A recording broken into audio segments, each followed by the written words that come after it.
welcome to everyone joining us tonight. Thank you for coming along. We're very pleased tonight to welcome Dr. Sarah Gunn.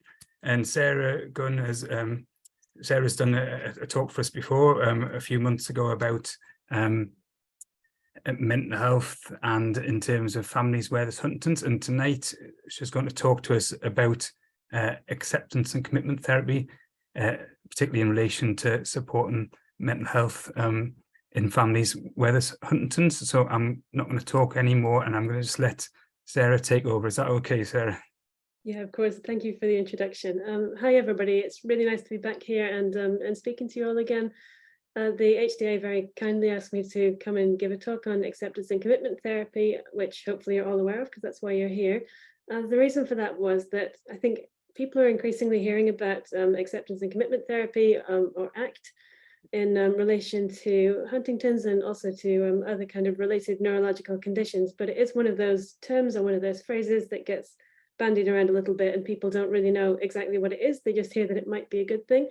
So as somebody who uses that in my practice and the work that I do, the HDA kindly asked me if I would give a bit of a talk about what it is and why it might be relevant for people who are affected by HD. And that might be people who carry the gene expansion, or people who support somebody or are related to somebody who has HD, or maybe healthcare professionals who work with them too.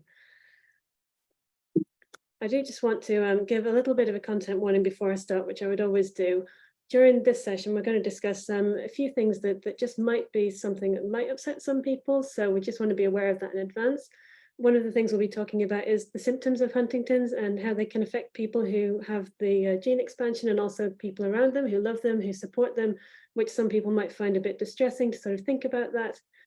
And we might also, well, we will be talking about difficulties associated with mental well-being, including references to self-harm and suicidal thoughts. Now, we're not going to go into loads of detail about that, but it's just really wanting to make sure that if those are things that might be distressing for you, that you're aware that they are going to come up, especially in the kind of first bit of this talk, and just to make sure that you look after yourself, take a break if you need to, step out if you need to. That's all absolutely fine. Just please take care of yourself and be aware those things might come up. Hopefully that sounds okay. The outline for today, or for the next sort of 40 minutes or so, is I want to start by talking about the kind of mental well-being difficulties people associated with HD who either have HD or are a family member of somebody with HD, or a healthcare worker who works with people with HD. What kind of mental well-being difficulties might those people encounter due to HD? How ACT, or acceptance and commitment therapy, I'm going to call it ACT from now on because it's a bit of a mouthful, but how might ACT be helpful for people in those situations? And then I think possibly most importantly for today, what does ACT actually look like? So if you were to see a therapist for ACT or ACT-informed therapy, what might you expect to actually happen, and how might it be helpful for you? I always think it's important to start with why am I speaking? Why am I the person who's appropriate, hopefully, to come and talk to you about this? I have a few different hats that I wear that are kind of relevant for this. The first one is that I'm a researcher around neurological conditions, especially HD. And I do a lot of work with people in the UK and Europe on research into psychological well-being for people who are affected by Huntington's. As well as that, I work as a clinical psychologist in my local NHS trust, mostly with people with neurological difficulties, but also people with long-term health conditions. So that has a lot of kind of applicability to people with HD as well. I'm also a trainer. I teach trainee clinical psychologists on neuropsychology, aging and health conditions. So I kind of have a vested interest in making sure those people are well trained and informed about HD and related conditions, and some of the ways that people can be supported in managing the difficulties that come with those. And I've also worked with people with HD in various contexts since about 2012, give or take. So I've got quite a lot of experience of working with and spending time with people with Huntington's, and in delivering psychological therapies that might be helpful. I'm quite passionate about ACT, and it's something that I think is a brilliant intervention and a really good way for working with people. So I'm hoping I can convince you of that over the next sort of 40 minutes or so. So I'm going to start by just talking a little bit about the mental well-being impacts of HD on the people who carry the gene expansion, their relatives, their families, and people who work with them. I can see there's been a pop-up in the chat. What I will say is that I'm going to kind of go through my talk. If you have any questions or anything, please feel really welcome to pop them in the chat, and we can talk about those at the end if that sounds all right. So I guess one of the important things to talk about in terms of the onset of Huntington's is that it's not completely clear-cut. I think it's likely that people here are going to be aware of the motor symptoms of Huntington's, which tend to start around 30 to 50 years old. And they include things like the involuntary movements, chorea, sort of rigidity, and the slower movements, the bradykinesia, which are used in a sort of diagnostic format to mark the onset of Huntington's in terms of the motor movements. I think from my perspective as somebody who works psychologically with people, the interesting part, and especially in relation to ACT, is the effect that these things can start to have on independence for that person, actually for the affected person and for the people around them. So it can really change what you're able to do.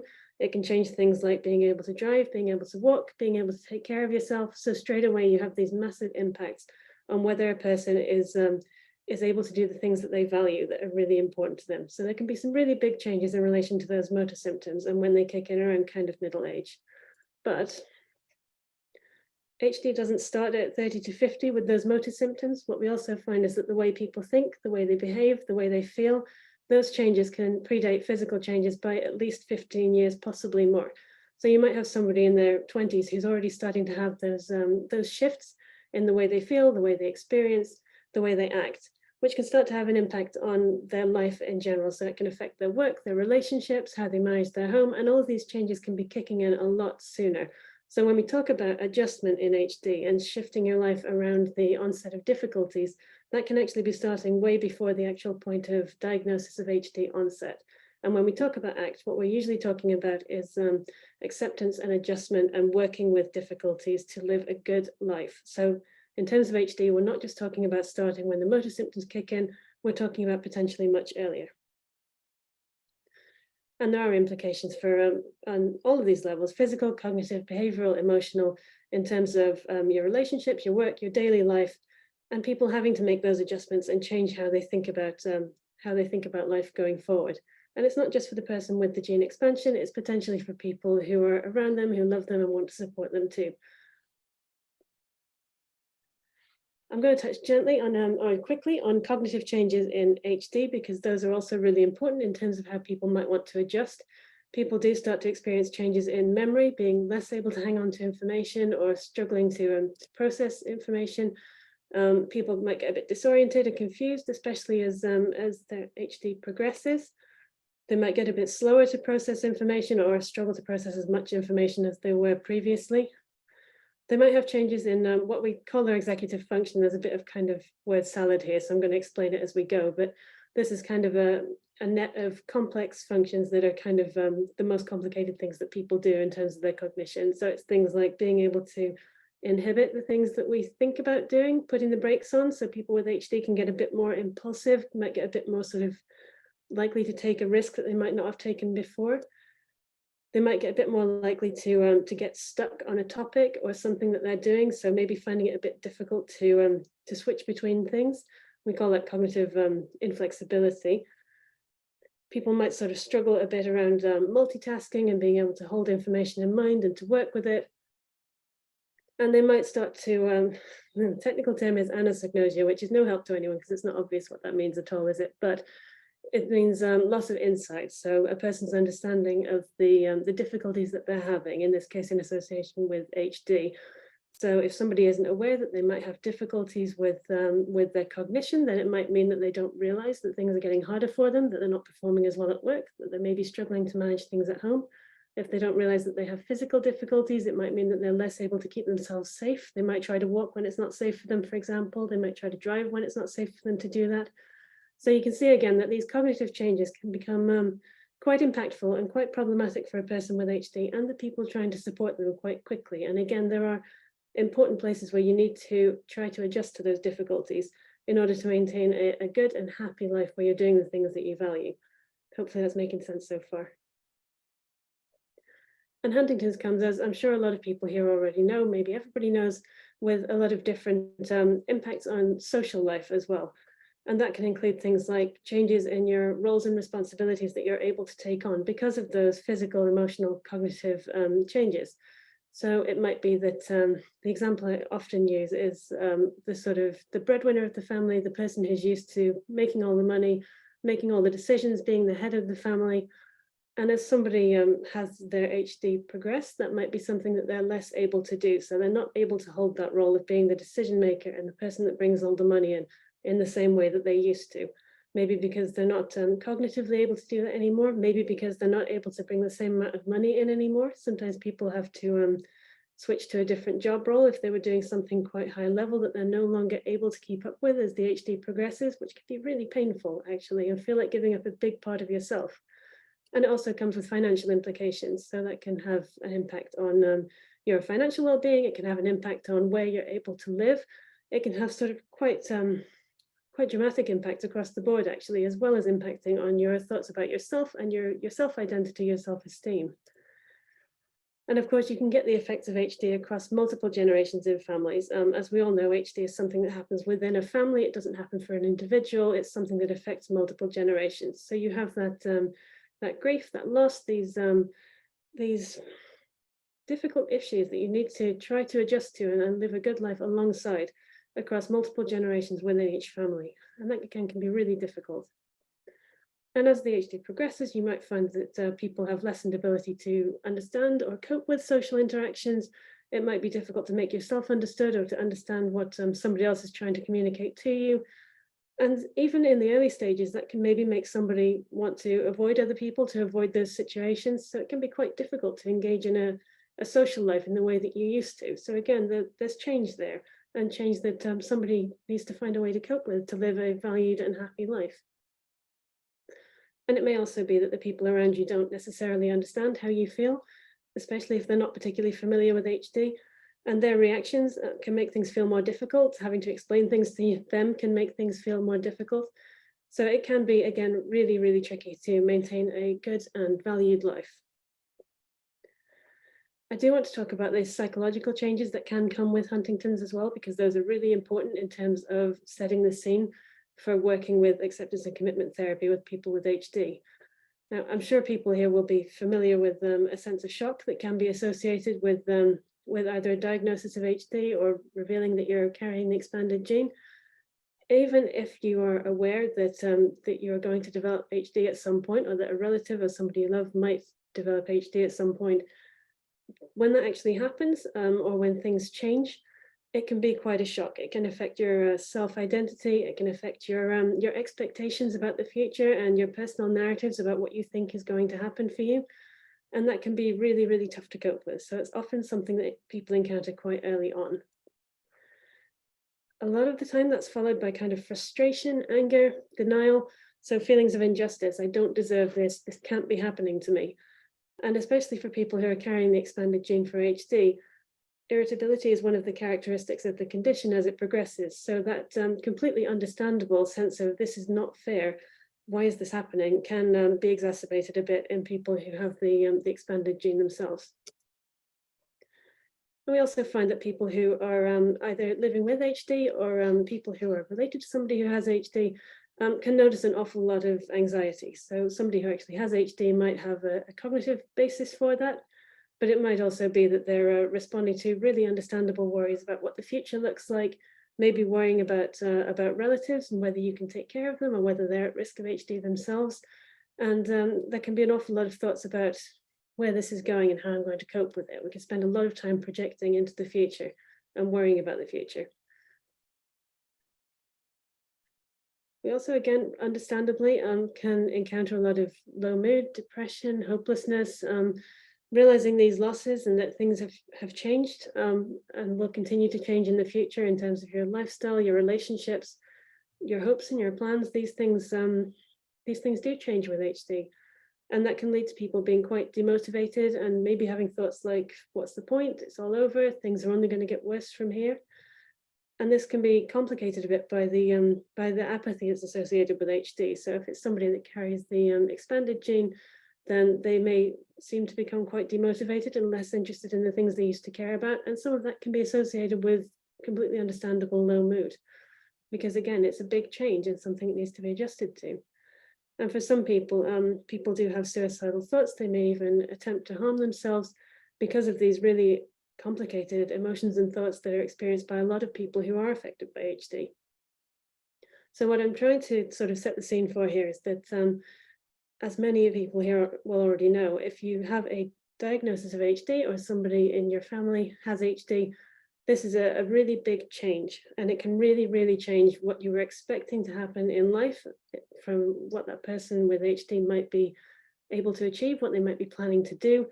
It can be a very dramatic change in expectations and capabilities. Now, I think one thing that's important to flag up is that some of you may have come across the 5 stages of grief. They're quite commonly seen in the media, but they're often seen as a bit of a kind of tick list. So you have your 5 stages and you go through one after another, and then you get to the end and you're kind of okay.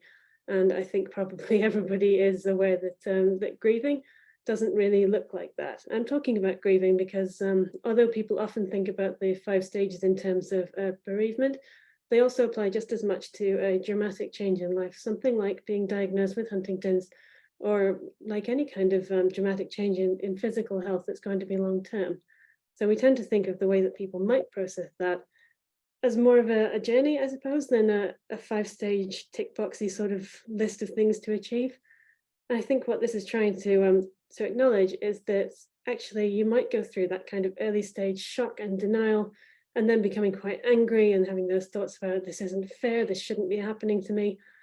And then that kind of period of low mood. So that whole sort of left side of this graph is what we've just been talking about, the psychological reaction to Huntington's. And actually that can be not just the initial diagnosis, not just the initial discovery that you might be at risk. There can be all sorts of things which almost feel as if they set you back a long way. So when a new thing happens which feels difficult or tricky, or as if things have changed again. And I think the benefit of having it kind of mapped out more like a journey than a 5-stage tick box is that when you do find something pitches you back to being angry and frustrated and upset, or even all the way back to shocked again, you're kind of moving around on this pathway, and that's okay. It's not that you've gone back to the beginning and you haven't made any progress. You're just kind of moving around in this understandable process. Now, the idea of acceptance and commitment therapy, and I think most therapies, to be fair, will sort of try to do the same thing. I personally feel that ACT is a little better at it, but that's my preference. But we try to get people to move over to this right side of the graph, or to spend more of their time there. So people starting to kind of experiment with, okay, I've been through this really difficult situation, I'm still going through it, but within this difficult situation, are there ways that I can try and improve my quality of life, to make myself feel better, to start moving towards some kind of acceptance or adjustment? People are quite, people have quite strong feelings about what term they would prefer to use for it. Personally, I tend to go with adjustment over acceptance, because I think that people have quite a reaction to acceptance, thinking that it means you have to be okay with the situation you're in. And I think adjustment sort of conveys something a little bit more about, you're not saying this is okay, but you're learning to live alongside it, which I feel is more what we're kind of aiming for in terms of the context of HD. But that again is personal preference. Through the process of therapy, we sort of help people to find ways to experiment, to take those decisions, to move forward, and the ways that moving forward might look like, and to spend more time around the kind of acceptance side of this journey. But then again, is not saying that you can't go back and be in shock. You can be angry, you can be in denial, you can have low mood, and all of those things that are going to be part of the process. But hopefully you'll be spending more and more time through the process of therapy and after therapy in a space that looks a bit more like acceptance and moving forward, or at least that's the hope. So the important thing that we sort of think about in terms of ACT is that when we can't change difficult circumstances, we do still have the power to change how we respond. And this is where ACT, or acceptance and commitment therapy, can be really, really helpful. Some forms of therapy, or other forms of therapy, and kind of medicalized approaches can be a little bit focused on what you're doing wrong. I'm doing kind of air quotes here, and I've got them on my slide too. But thinking about the way that you're behaving, or the way that you're thinking, and thinking maybe those things that are not the best way to be doing it, or maybe you're even doing it in a way that isn't helpful for you. So then they might focus on things like changing your behavior, getting you to do things differently, or fixing what they might call maladaptive or unhelpful thought patterns. So the focus can be very much on you as an individual. You're the setting for whatever problem it is that you're having that has got you to come to therapy or to seek support. And if you change yourself in some way, then that will help to resolve the problem. if any of you have had CBT or come across CBT, you might be familiar with this. I'm not going to dwell on it too much, but this is called the CBT hot cross bun, and I've illustrated it with hot cross buns in the top corner so that you can see where that comes from. But the basic idea of cognitive behavioral therapy is that we have our thoughts, our physical experiences, our sensations, our emotions, our feelings, and our behavior. And the idea is that all four of these elements kind of connect up together and impact on each other. So if you're feeling very low or you're feeling very anxious, then the idea is that things like the way you behave and the way that you're thinking can contribute to those experiences. And if you can look at ways to change your behavior, or you can look at ways to change your problematic thought patterns, then that will have a knock-on impact on how you feel and on the bodily sensations that are associated with your feelings. Basically, everything's connected up together, and this gives you options for things you can tweak to try to fix things. I'm not going to dwell on that too much because we're not here to talk about cognitive behavioral therapy today, but I just wanted to give you a basic map for the very, very, very basic and brief approach that cognitive behavioral therapy takes in order to try and support people. So that can be helpful. There's plenty of evidence showing that, that CBT and the approach that CBT takes can be really, really useful, can help people, can often do it quite quickly in sort of 6 weeks or a little longer. But this is context and issue dependent. So it depends on what difficulty you're coming to therapy with, for example, and how you find yourself, where you are in your life, which can make a real difference too. Part of the reason that this is dependent on context and the issue that you're bringing is because of this embedded assumption that changing you, your behavior, your thinking patterns is going to resolve that difficulty. And there's a big problem with that, which you can probably see already, which is that it's neglecting your context. So it isn't paying attention to your circumstances. If somebody comes to you because they're feeling very anxious or they're feeling very low, if you're a therapist, then one of the first things that you're going to do is try and find out what's going on for that person in their day-to-day life. And if that person tells you that they're living in a context where they don't have enough money, they've got a hole in the roof, they haven't got food in the fridge for their kids, they're worried about losing their job. If that person's feeling low and that person's feeling anxious, then you're not going to be thinking there's something wrong with you. You're going to be thinking, well, yeah, of course you're not feeling good. It's an understandable reaction to the circumstance that that person finds themselves in. And likewise, the people around you and your relationships with them can make a big difference to how you're feeling. So if the relationships around you or with you are stressful, are worrying, are difficult in some way, and you're feeling stressed or worried or feeling low, again, that's a natural product of the situation you're finding yourself in. So your context is really, really important when we're talking about mental health. And increasingly in psychology, we're starting to think about the context that people find themselves in and how that plays into their mental well-being, thinking more about problems as lying within that wider system than in that individual. Hoping that makes sense. And of course, when it comes to Huntington's, many of the problems that we face might not be solvable by changing our thoughts or behavior. They might not, or maybe even probably aren't solvable at all. So this isn't something that you can fix by changing how you behave or how you think, because those difficulties that we deal with are still there. This is where I feel that ACT can make a difference. So ACT, acceptance and commitment therapy, focuses on acknowledging and accepting what we can't change, identifying what matters to you, and by you I mean the client if you come to therapy. So your values, we'll come back to talk about values a lot more as this goes on. Committing to taking an action that helps to align you with those values or to live in a way that's in line with them, even when that feels difficult or painful or uncomfortable at first. Learning to identify the thoughts that are unhelpful or unhealthy and starting to engage with them in a different way. So you can see here that ACT grew out of CBT. It's a third wave therapy, which means it kind of grew from CBT into something else, but it does still have its roots there. So a lot of that stuff I showed you in the hot cross bun is still very much there in ACT, but it has built on that and started to incorporate a lot more of the context and thinking about things in a different way, and really importantly, thinking about your values, which we will come to later on.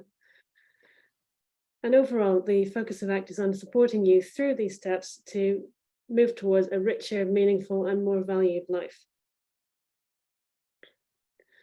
The concept of suffering is kind of important in ACT. It starts from this premise that everybody in life will experience a degree of suffering. Again, I'm using the scare quotes because that's a term that some people find quite, it's quite dramatic, I think. Suffering is a very strong word and not everybody likes it. So I am using it, but I'm using it tentatively here.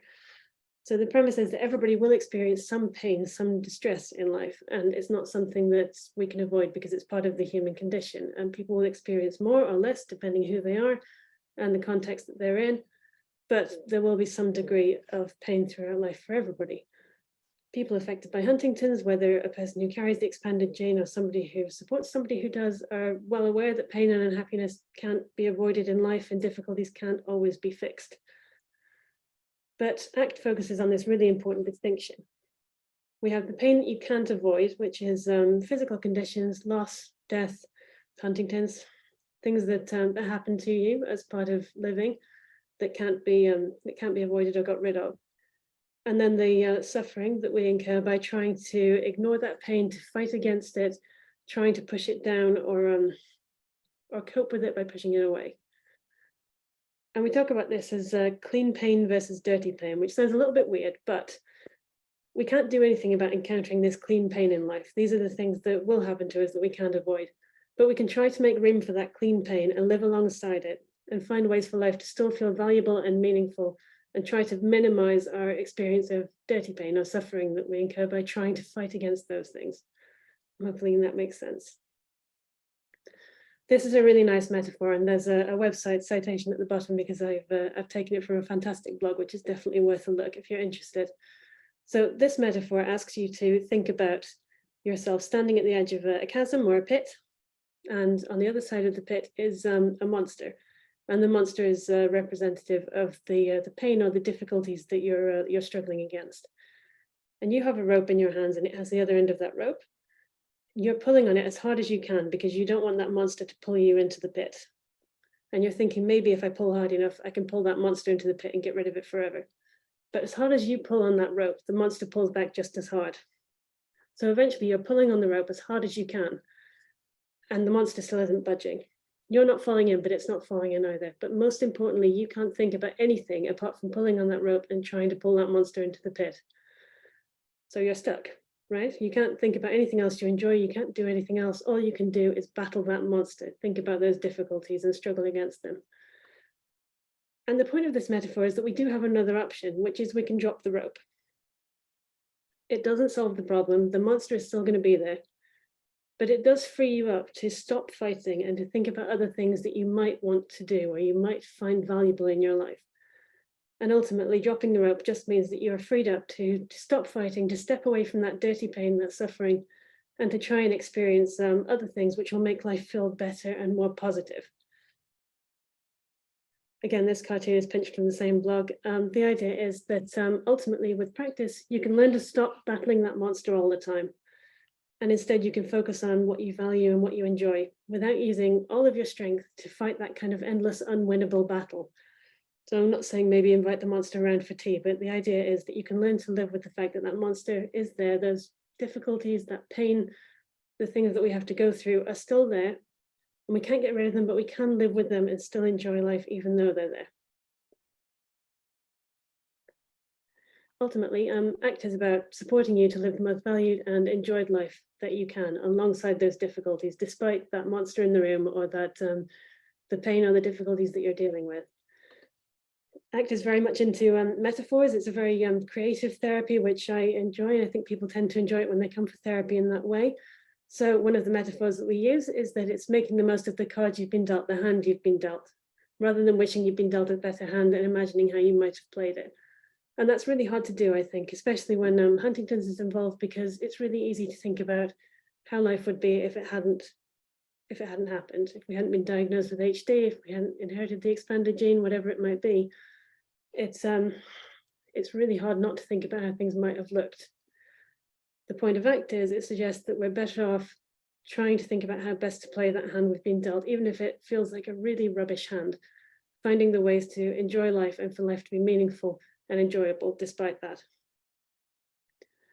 And yeah, feeling angry and resentful at the unfairness as well. I think that's really important to mention because sometimes it's hard to talk about, but feeling that anger and trying to find a way to stop fighting, to stop focusing on that anger, to stop the struggle and the dirty pain of fighting against things as they are, and finding the best life we can live with things as they are is kind of the aim of ACT. I'm going to show you this really briefly and then move on, because frankly, this thing looks kind of scary. And I think it's useful to see a little bit of context for how ACT is laid out therapeutically, but I don't think it's something we need to dwell on, because we're going to take this bit by bit as we go through. This is it's called a hexaflex, but it's the 6 different key points of ACT that we use as therapists, that we go through with you as a client to try to improve your psychological well-being. I'm going to take these bit by bit, but I guess it's just helpful to see the sort of the outline of what we're going through as well. So some of the key points of ACT, the first one is called diffusion. And that's talking about the ability to take a step back from the thoughts, the emotions, the sensations, all of those kind of negative struggles that we're struggling with, and see those as stories that are told by our minds rather than the objective truth. Those stories can be really compelling. You might be able to think of some examples of your own mind spinning you sort of stories about situations that have affected you negatively. One of the examples that we often use is if you imagine you're walking down the street, and on the other side of the road, you see somebody that you know, and you wave at that person and they don't wave back. And there's a couple of ways that you can take that. One way is that your mind might say to you, well, they obviously don't like you. They didn't look at you. They obviously ignored you on purpose. They didn't do anything. What have I done to them? Have I upset them somehow? What did I say to them the last time I met? And before you know it, you're off down a rabbit hole, worrying about what you've done to upset that person, right? But actually, another interpretation is, maybe they just didn't see you. Maybe they were thinking about something else. Maybe it wasn't about you at all.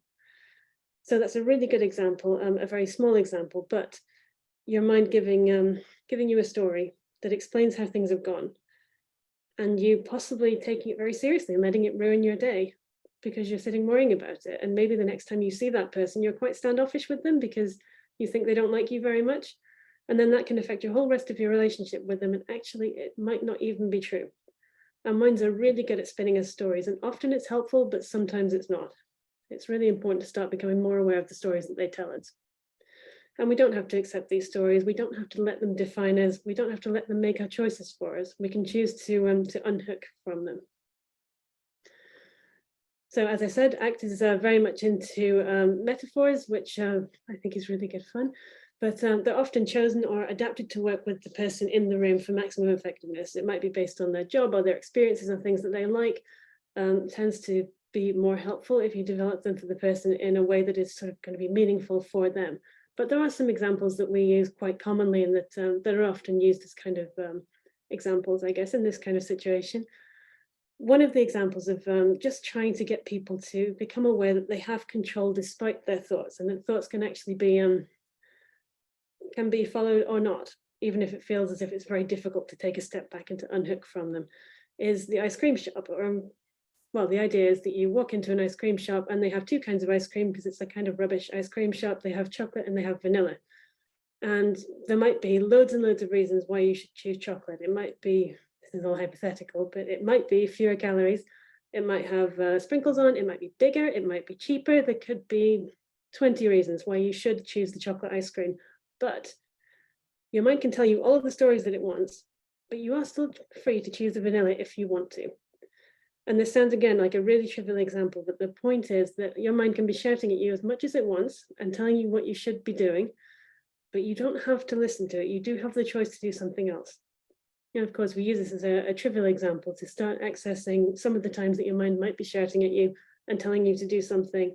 And actually, it's not what you want to do, but you still feel pressured into doing it. And maybe that, depending on the situation, can become incredibly important in helping you to change the way that you're living and the things that you're doing. Another example we use is about passengers on a bus. So it's another way we can talk about the idea of your mind talking to you and telling you what you can do or what you shouldn't do, or basically trying to send you in the direction that's important for it. You can imagine yourself as the driver on a bus. You have passengers on the bus, and some of them might be quite optimistic. They might be telling you that things are going to work out okay. Some of them might be quite low and demotivated, saying things are never going to get better. It doesn't matter what you do. And you might have some that are even quite aggressive, that are saying, you know, if you go and do that, you're going to fail. It's all going to go wrong. You'd better just keep doing things the way that you have been, or the way that you think is probably safest. Because what if you try something and it goes wrong? And it's actually really hard to keep driving your bus in the direction that you want to drive when you've got all of those voices going on and lots of conflicting opinions. And the worst thing is they get louder. If you're doing something that maybe makes you feel anxious or stressed, that push to sort of give up, to keep going in the direction you've always been going, even if it doesn't feel like the right direction, can be pretty overwhelming. So again, it's kind of a useful metaphor for the idea of feeling pushed into doing things that are easier or safer when maybe it's not the thing that feels the most valuable or the most important to you.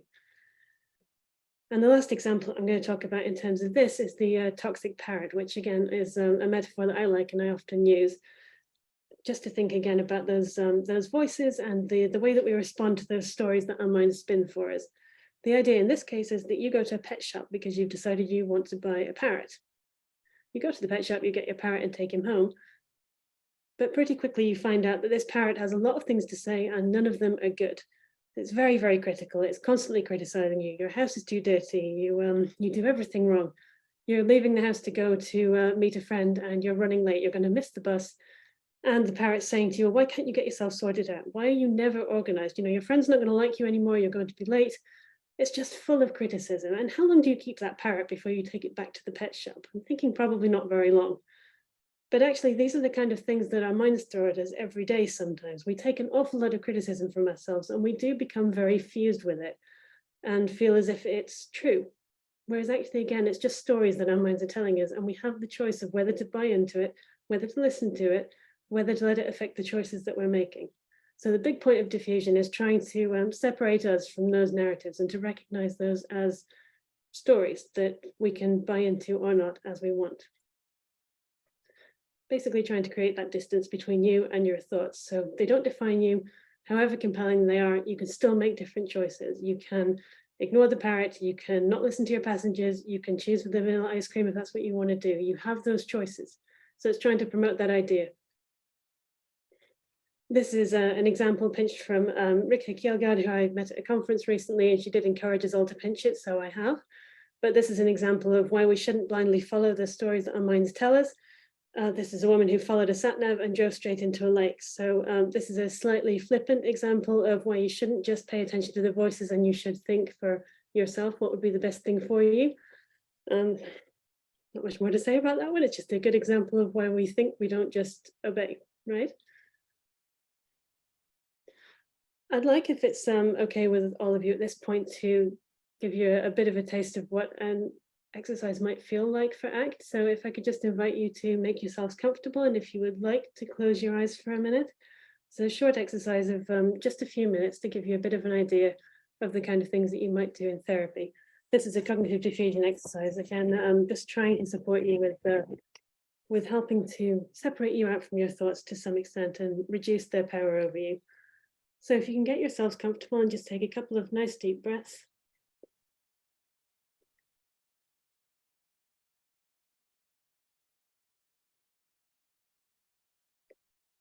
And just visualize yourself sitting next to a stream that's gently flowing, with leaves floating on the surface, floating past you.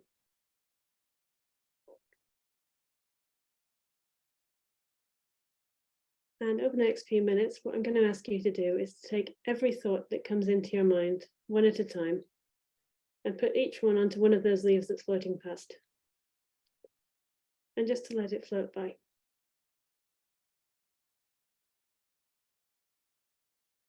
You can put any thoughts on there that come into your head.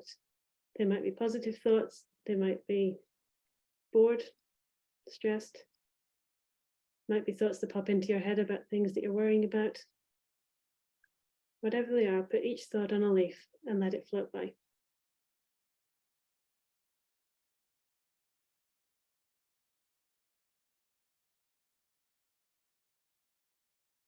There might be times when you feel as if your thoughts have stopped. If they do, that's okay. Just watch the stream. Your thoughts will start again in a while. That's what minds do. They keep talking to us.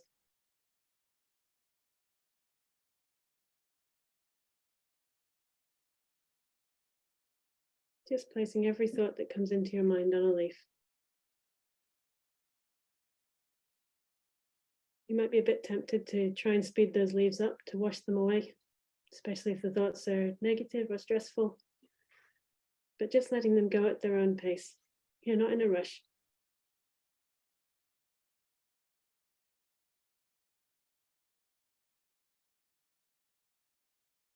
you might find that your mind starts to say things like, this is stupid, this is boring.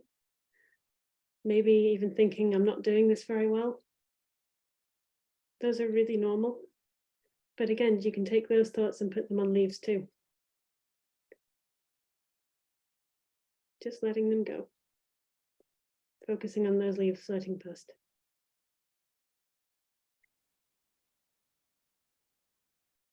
It might be that a leaf might get stuck and hang around for a while. It might be difficult to get rid of some of those thoughts. That's okay, you can just give them time. They will float by eventually.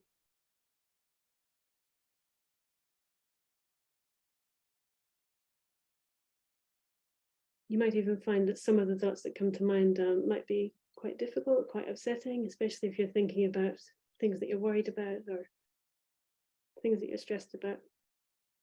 And if you do notice that, just say to yourself, I'm noticing that I'm feeling stressed or anxious or sad, whatever it might be. And then you can put that thought on a leaf too and let it float away.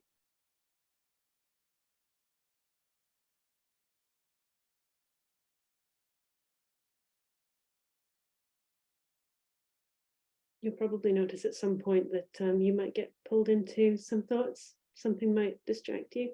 You get sidetracked. Again, that's really, really normal. Our minds tend to wander. That's what they do. And when you notice you have wandered away, just bring yourself back. Keeping putting your thoughts on the leaves and letting them go by.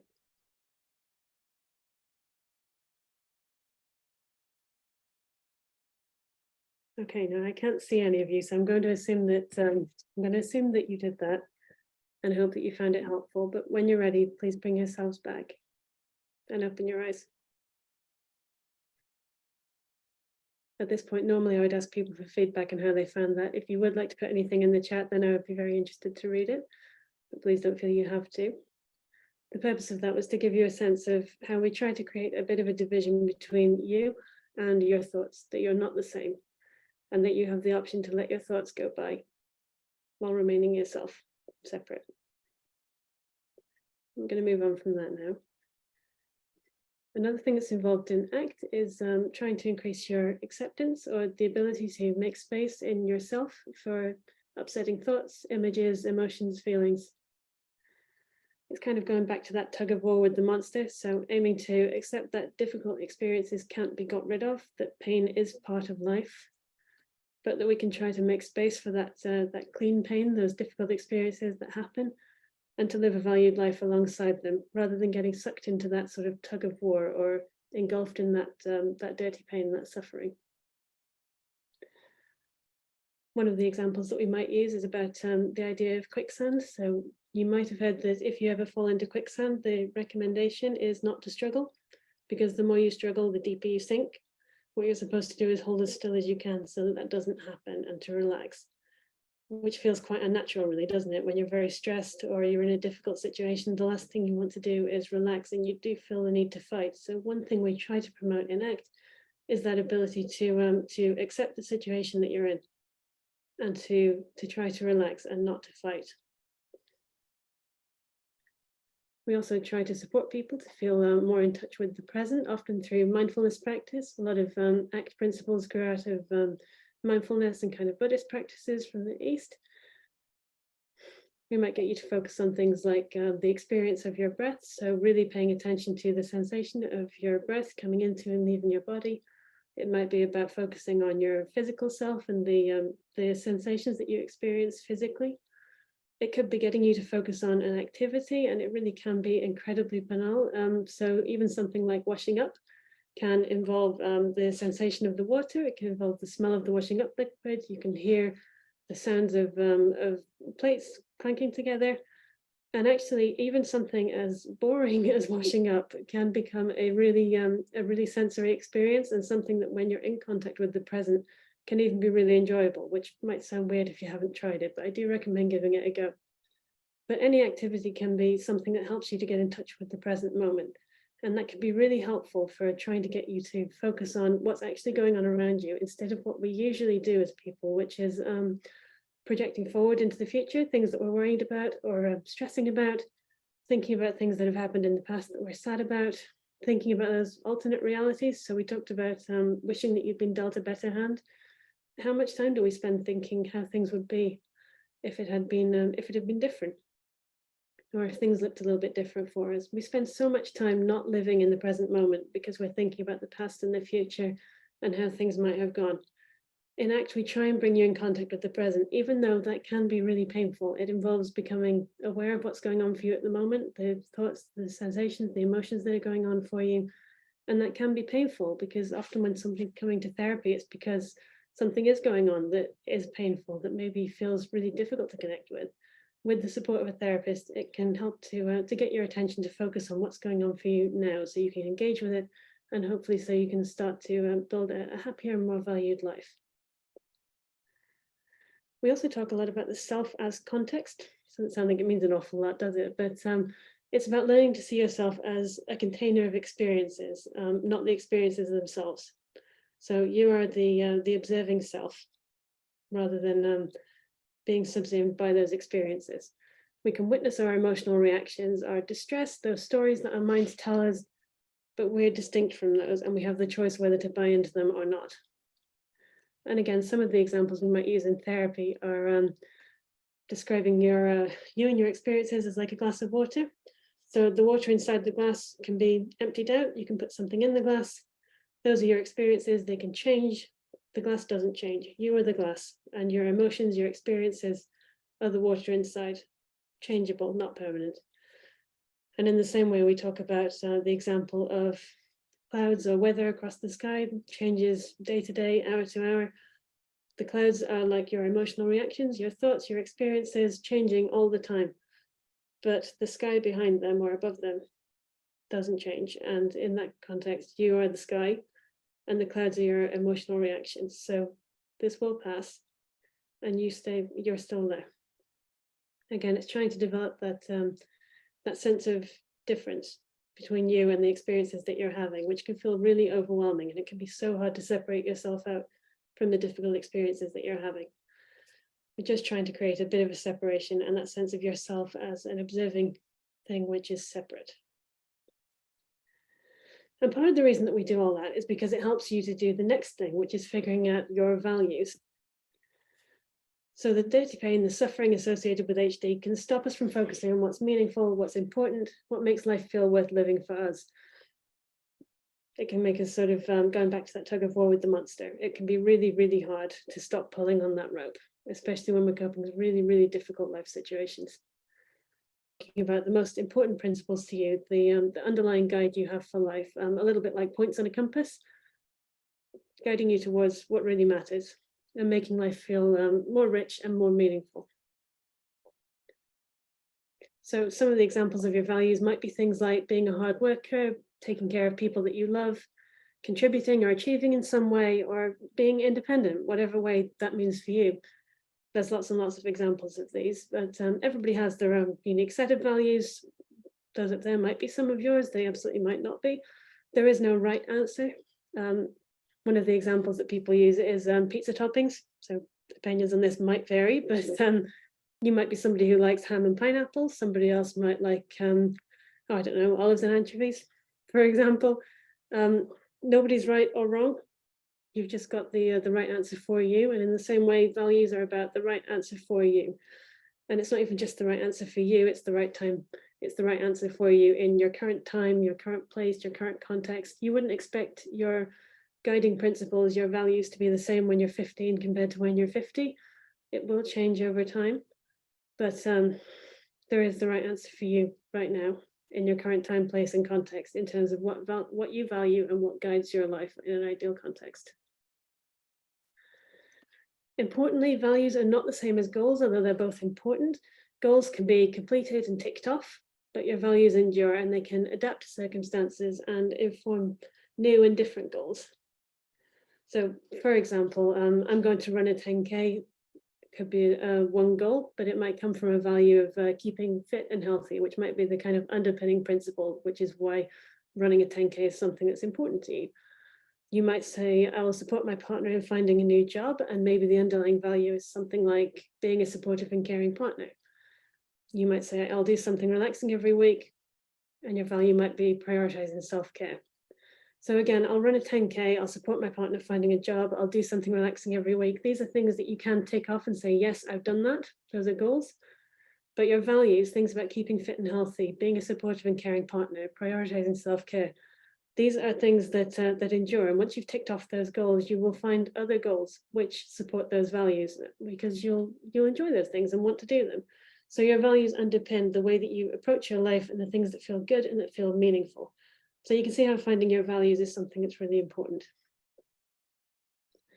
It can be a helpful distinction for people who have experienced sort of major changes in life, for example, due to those changes associated with HD.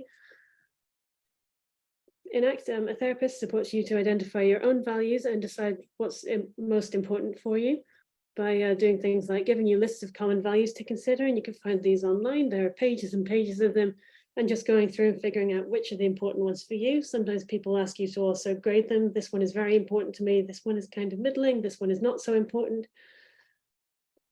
They might get you to work through exercises to help you choose or identify your values. I think it's kind of important to highlight the choice there. People talk a lot about identifying values. I've been doing it here, but often we kind of acquire our values as part of living, and we haven't always sat down and explicitly considered what we think might be an important value for us.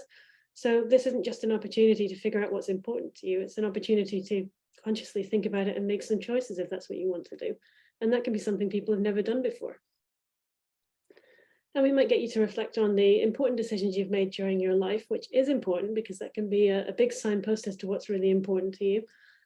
But we'll also think about your reflections on those choices afterwards, because I think it's quite common to make big decisions and to think about them afterwards and think, did I do that right? Would I do it differently next time? And again, that can be another big signpost as to what's important to you. So again, we've got a bunch of different ways to start teasing out what your values are and developing your sense of what it is that motivates you in your life. I've got a couple of real examples in here just to give a bit of an idea of what I'm talking about. You might have somebody who misses climbing, but they now use a wheelchair, so they're not physically capable of climbing in the way that they used to. But their underlying value might be, and still might be, despite not being able to climb anymore, the sense of adventure and pushing themselves. Another person might miss running a marathon, but their value was or is tenacity and raising money to help charities. And those were the things that made that feel meaningful and important to them. And that's important because then therapy can become about helping that person find new ways to live in line with their values, despite the changes that have happened in their life. So they might not be able to do the thing that felt really valuable to them before. But if you pick at why that felt important to them, there's often an underlying value which can be used to develop new goals, which are going to give them that sense of satisfaction and meaning in life, which is missing if they can't do the original activity anymore. Hopefully that makes sense. Values can point the way to regaining pleasure and fulfillment in life, despite the changes in life which can be caused by Huntington's, for the person with the gene and for the people who love and support them. It can be really, really important to start figuring out what that underlying value is. And it might be something that you're all thinking about now, maybe, or some of you.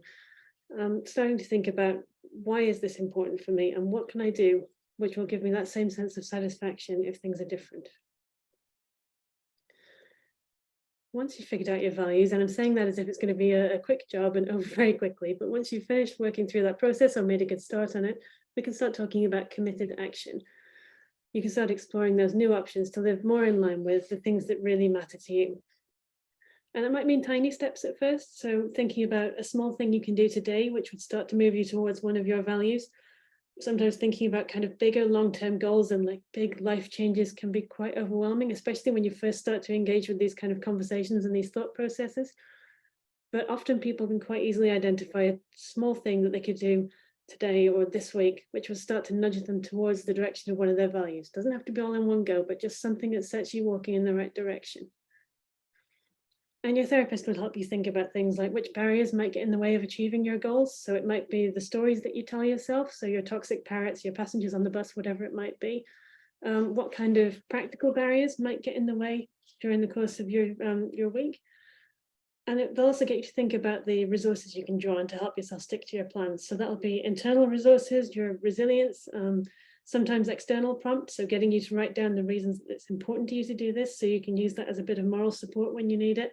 And it might be external resources too. So it could be people that you can call on, or organizations. So the HDA, for example, wonderful organization, and they might have a role in supporting you or providing moral support if you needed it, or information or other resources that might be helpful.